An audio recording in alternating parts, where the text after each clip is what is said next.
यीशु मसीह के मधुर और मीठे नाम में आज दिनांक 10 जनवरी दिन सोमवार को हम आप सबका स्वागत करते हैं। आज के दिन के लिए जो वचन है वह लिया गया है सृष्टि की पुस्तक उसका 7वां अध्याय उसका 13 पद। वचन इस प्रकार से कहता है, दोदा फलों से सुगंध आ रही है और हमारे द्वारों पर सब भांति के उत्तम फल हैं, नए और पुराने भी हैं, जो हे मेरे प्रेमी मैंने तेरे लिए इकट्ठे कर रखे हैं। प्रभु में हमारे प्रिय लोगों, जब हम परमेश्वर की बात करते हैं तो परमेश्वर हमारे पुराने जीवनों को लेके उसे नया बनाना चाहता है। वह एक ऐसे व्यक्ति को जो फलहीन जीवन व्यतीत कर रहा है उसे फलदायी रूप में बदलना चाहते हैं। परमेश्वर चाहता है कि जो मनुष्य अपने जीवन में कड़वाहट के साथ जी रहा है उसे एक मीठा स्वाद दे कि लोग उसको देख के उसके स्वाद की बात करें। अगर हम और आप कल्पना करें कि हमने बगीचे में एक फल देने वाला पेड़ लगाया हो, तो पेड़ लगाने से पहले, पौधा लगाने से पहले हम और आप उस जमीन को अच्छे से तैयार करते हैं, फिर पौधा लगाते हैं, फिर पौधा लगाने के बाद उसको जितने भी पोषक तत्व है वो देते हैं, फिर पानी देते हैं, उसकी अच्छी से देखभाल करते हैं और तब जाके कुछ वर्षों के बाद वो पौधा एक मजबूत पेड़ का रूप रखता है और तब फल देना प्रारंभ करता है। और उस फल को हम खा के हम बहुत प्रसन्न अपने आप को महसूस करते हैं और उस फल के सामने हमें किसी और वृक्ष का फल अच्छा नहीं जान पड़ता।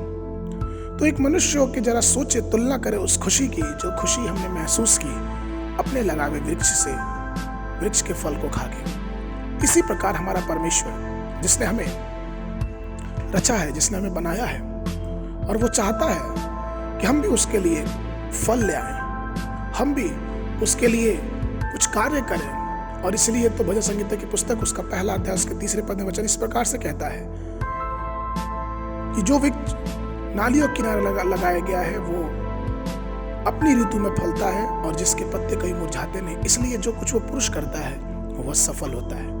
परमेश्वर का वचन हमें बताता है कि जब हम परमेश्वर को अपने जीवन में उद्धारकर्ता ग्रहण कर लेते हैं तो हम एक नाले के किनारे जो हमेशा बहता रहता है उसके किनारे लगाए जाते हैं, अर्थात हम परमेश्वर के पवित्र आत्मा के अभिषेक के पास रहते हैं। परमेश्वर का अभिषेक, परमेश्वर की आत्मा हमारे अंदर हमेशा ही वास करनी चाहिए। जो जल है, जो नदी का जल है, जो नाले का जल है, वो पवित्र आत्मा को दर्शाता है। और इस प्रकार से जब हम उसके पास रहते हैं तो हर समय, हर दिन, हर सीजन में हम एक नए फल को लेके आते हैं और तब परमेश्वर की आत्मा हमें अपने अनुग्रह और अपनी आशीष के भेंट में और आगे बढ़ाए जाने लगता है।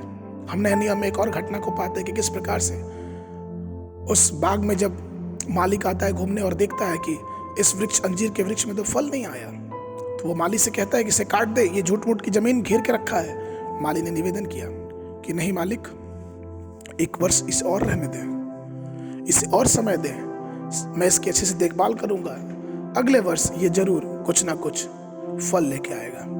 प्रभु में मेरे प्रिय लोगों, समय बहुत बलवान है, समय बहुत तेजी से अपना पैर पसार रहा है और समय हमारे पास से निकलता जा रहा है। परमेश्वर के प्रभु यीशु मसीह के आगमन का समय नजदीक है। क्या हम उस नए फल से अपने जीवन को परिपूर्ण किए हैं जिस फल की बात परमेश्वर ने हमसे अपने वचन गलतियों की पुस्तक उसका 5 अध्याय 22 और 23 पद में किया है?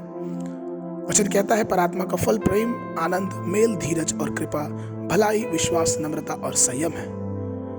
ऐसे ऐसे कामों के विरोध में कोई भी व्यवस्था नहीं है। तो प्रभु मेरे प्रिय लोगों, आइए परमेश्वर की इच्छा को पूरी करते हुए उस आत्मिक नए फल को अपने जीवन में महसूस करें कि जो दूसरे मनुष्य हमको देखे उस फल की तरफ देख के उनका भी जीवन आशीषित होने पाए। आज के मनन के लिए जो पद है वो लिया गया है इब्रानियों की पुस्तक उसका 13 अध्याय उसका 15 पद। वचन इस प्रकार से कहता है, इसलिए हम उसके द्वारा स्तुति रूपी बलिदान अर्थात उन होठों का फल जो उसके नाम का अंगीकार करते हैं परमेश्वर के लिए सर्वदा चढ़ाया करें। और अगर इस वर्ष में आपने बाइबल पढ़ना प्रारंभ किया है तो सुबह के समय उत्पत्ति की पुस्तक उसका 25 और 26 अध्याय और संध्या के समय मत्ती रचित सुसमाचार उसका 8वां अध्याय 1 पद से लेके 17 पद तक। परमेश्वर आप सबको आशीष देवे।